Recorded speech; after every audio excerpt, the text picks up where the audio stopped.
Sot dita plot me takime, ka pak shi, ikim me motore, provojmë. U përpoqja të lëviz me Vespën sot, por ishte e pamundur.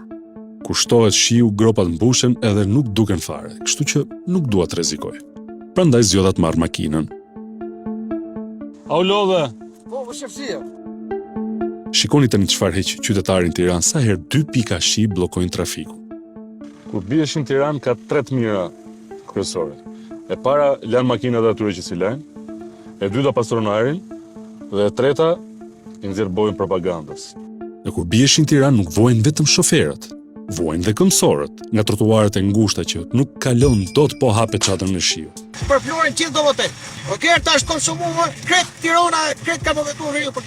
Dikur i bëjshim shokën lagje, më vonë fillum të i bëm miq në Facebook, tash kemi filluar të bëjmë miq në trafik. Shiu tregon gjithmonë sa i dobët është transporti publik në Tiranë. Dhe është e çuditshme se si këto 10 vjet askush nuk ka marrë përsipër të jap zgjidhje këtij problemi. Imagjinoni, u nisa nga lagja ime në orën 12:20, tani ora po shkon 2:25 dhe ende s'ka mbritur. Lëre pastaj kur gjedhë vend parkimi. Çfarë dite sot? A e kuptoni që propaganda nuk i shërben as pak njerëzve. Dhe bashkia bën propagandë sepse nuk do t'ia di as për mua, as për ty, as për ne, fare. Dhe zgjidhja është vetëm që të bashkohemi dhe të veprojmë.